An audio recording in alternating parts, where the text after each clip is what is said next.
अजहर अली की में भी इम्प्रोवाइजेशन ठीक नहीं थी, गेम अवेयरनेस थोड़ा सा लैग किया होगा। आपने खुद कप्तान बना है ना, और आपका फर्ज बनता है कि आपने उनको चलाना है। पाकिस्तान का कप्तान चलता आ रहा था सरफराज, आपको बड़ी जल्दी थी उसको चेंज करने की, तो आपने चेंज तो कर दिया, आप उसको चलाए ना। 4-5 बंदे वहीं से इंग्लैंड से पकड़े दिहाड़ी पे और उनको ड्रेसिंग रूम में बिठा लें और उनको कहे बस तालियां बजाते रहना और कहना शाबाश शाबाश। ये वर्ल्ड कप तो है नहीं जहाँ पे आपने 15 या 20 प्लेट जो है कमेटी को देनी है। जब आपकी टेक्निक आपका साथ नहीं देगी तो क्या किस तरह मेंटली स्टफ होगा, क्या दिमाग को वेट लिफ्टिंग करानी है। अजहर अली का कसूर मैं मानता हूँ, लेकिन ये लोग क्या कर रहे हैं इनको याद कराना जरूरी है, क्योंकि अभी तक काम कर ही नहीं रहे।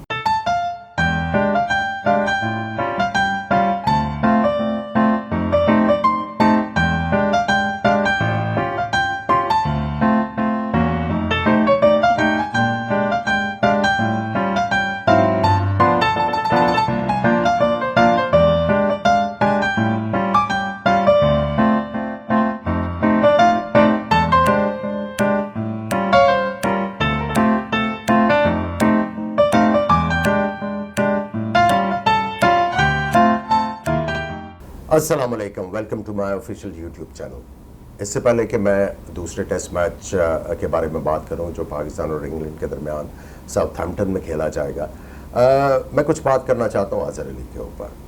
अजहर अली के ऊपर बहुत ज़्यादा क्रिटिसिज्म हो रहा है कि उन्होंने कैप्टनसी अच्छी नहीं की, उनकी हैंडलिंग ऑफ द सिचुएशन बिल्कुल ठीक नहीं रही। मुनासिब है, लेकिन सारा मलबा उनके ऊपर डालना जो है मैं समझता जाती है। अगर तो अर्ली 70s की आप बात करें, 80s की बात करें, 90s की बात करें, जब कोचिंग वाला कॉन्सेप्ट नहीं था, बस वो एक नेम टैग कैरी कर रहे होते थे, जो स्पेशली पाकिस्तान में कंट्रीब्यूशन कुछ नहीं होता था, सिर्फ यही होता था शाबाश चंगा करना है बस। बाकी कोई टेक्निकल बात नहीं होती थी, कोई स्ट्रैटेजी नहीं बनती थी, बस यही बात थी शाबाश शाबाश शाबाश शाबाश। फील्डिंग प्रैक्टिस करा दी, नेट में तू पैड कर ले, आपने बॉलिंग करनी है, तू नया बॉल ले ले, तू ये कर ले, दैट वाज द रोल। ये चेंज हो गया। ये अब जो कंटेम्प्रेरी डिमांड है, जिस तरह कप्तान के ऊपर बहुत ज़्यादा प्रेशर्स हैं, मीडिया से भी हैंडलिंग करनी है, अपने प्लेयरों की जो है वेलफेयर का भी ख्याल रखना है, उसके बाद अपनी गेम को भी लेके चलना है, तो वो स्ट्रैटेजीज भी बनानी है, तो वो लोड ऑफ करने के लिए एक सपोर्ट स्टाफ का कॉन्सेप्ट आया। अगर कोई प्लेयर स्ट्रगल कर रहा है तो कप्तान की बजाय जो कोच है वो प्लेयर की मदद कर रहा है। जब आपके पास बॉलिंग कोच है, फील्डिंग कोच है, बैटिंग कोच है, फिर आपके पास हेड कोच है और हर बंदे का असिस्टेंट भी है, ठीक है, तो फिर सारा कुछ कप्तान के ऊपर डालना जो है वो मेरा ख्याल है ज़्यादती है। और इसमें जो है मैं समझता हूँ कि ठीक है, एट टाइम्स जिस तरह मैंने पहले भी कहा कि अजहर अली की में भी इम्प्रोवाइजेशन ठीक नहीं थी, handling of the situation, game awareness थोड़ा सा लैग किया होगा, लेकिन आपने खुद कप्तान बना है ना, और आपका फ़र्ज़ बनता है कि आपने उनको चलाना है। जब आपने इतना हेस्ट में डिसीजन किया, एकदम से आपने सारे फॉर्मेट से पाकिस्तान का कप्तान चलता आ रहा था सरफराज, आपको बड़ी जल्दी थी उसको चेंज करने की, तो आपने चेंज तो कर दिया, आप उसको चलाए ना। अब आप ये देखें कि माइकल होल्डिंग की बात कर लें जो ग्रेट प्लेयर रहे हैं, उन्होंने भी इस चीज़ का जिक्र किया जो कंटेम्प्रेरी डिमांड्स हैं क्रिकेट की, वो ये है कि आपके पास टेक्नोलॉजी अवेलेबल है। एक प्लेयर अच्छा कर रहा है तो उसके आप स्टैट्स देख के, वीडियो रिकॉर्डिंग्स देख के आप अंदाज़ा लगा सकते हैं कि ये प्लेयर तगड़ा कहाँ पे है और कहाँ पे वीक है, और उसके मुताबिक आप उसको वीक पॉइंट्स को एक्सप्लॉइट करने के लिए आप स्ट्रैटेजी बनाते हो। और उन्होंने साफ कहा मैच के बाद, मुझे कोई नज़र नहीं आई। फिर उन्होंने एक और चीज़ कही, उन्होंने ये कहा जब नसीम शाह बॉल कर रहे थे कि ही सेड कि I see lots of technical issues with Naseem Shah's action, तो I would like to know कि वकार यूनुस उसके ऊपर क्या काम कर रहे हैं। अब देखें, वकार यूनुस को साल ऑलमोस्ट हो चला पाकिस्तान के साथ कोचिंग करते हुए, लेकिन आपको कहीं पे कोई फ़र्क नज़र आ रहा है? जो शाहीन शाह आउट कर रहा था वो भी आउट करता आपको नज़र नहीं आ रहा, और चीज़ें जो हैं वो आपको जो आप एक्सपेक्ट कर रहे थे कि वो होंगी वो होती आपको नज़र नहीं आ रही। अगर आप नसीम शाह की बॉलिंग देखें, आपको मुख्तलिफ जगह पे उनके जो पुराने मैचेस हैं या रीसेंट मैचेस हैं उसकी रिकॉर्डिंग्स मिलेंगी। आप देखिएगा उनका जो नॉन बॉलिंग आर्म है, जिसको ड्राइविंग आर्म कहते हैं, वो काम ही नहीं कर रहा, वो इन सिंक ही नहीं है। उसके बाद उनका जो लोड अप है वो भी बहुत ही लंबा है, जिसकी वजह से वो जो सर्कल बनाना होता है आपने, वो बहुत लंबा सर्कल हो गया, उनकी वजह से वो कंसिस्टेंटली बॉल नहीं कर रहे हैं, जोर लगाए जा रहे हैं, लेकिन उस जोर का फायदा कोई नहीं हो रहा। और लोग ये कह रहे हैं कि जी उनका गेंद स्विंग नहीं होता। देखें, ये वजह हो सकती है, एक जोर लगाने वाले बॉलर का नहीं गेंद स्विंग होगा, वो सीम ही करेगा।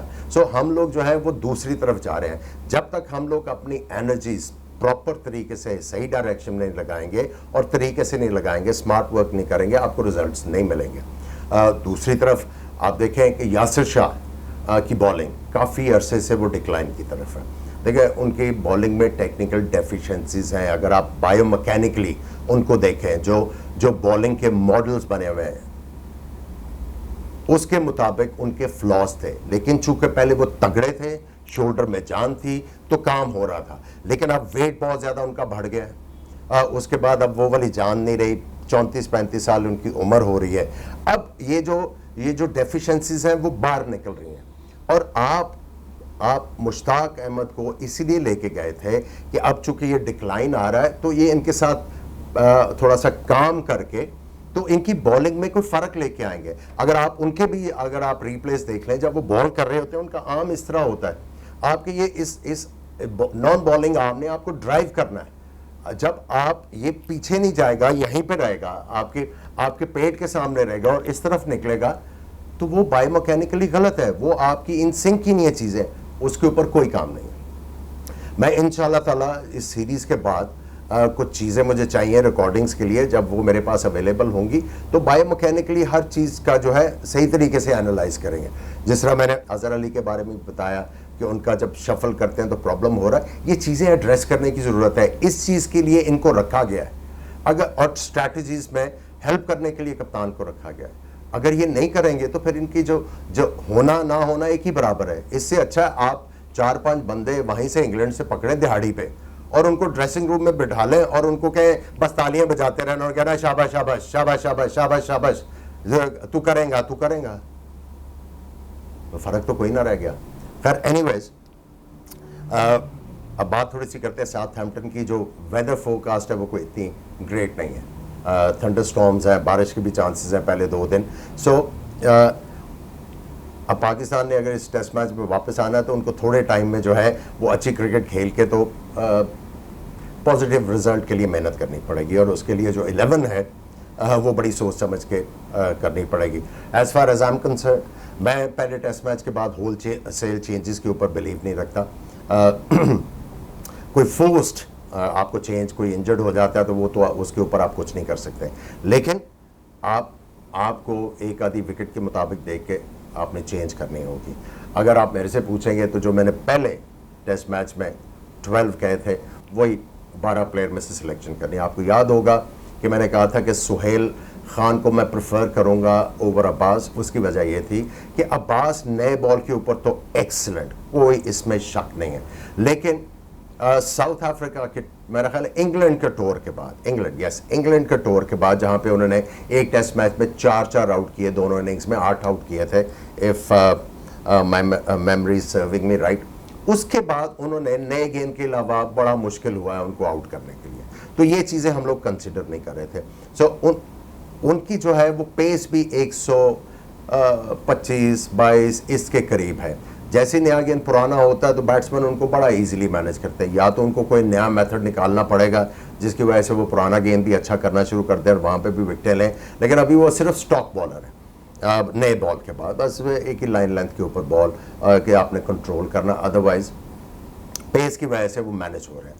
इसी वजह से मैंने कहा था कि आपको सुहेल खान के बारे में सोचना होगा। एटलीस्ट उनका गेंद निकलेगा तो सही, रिस्ट मारते हैं, गेंद को सीम एंड स्विंग भी कर लेते हैं, तो चांसेस थे कि वो चीज़ें थोड़ी सी डिफरेंट होती हैं।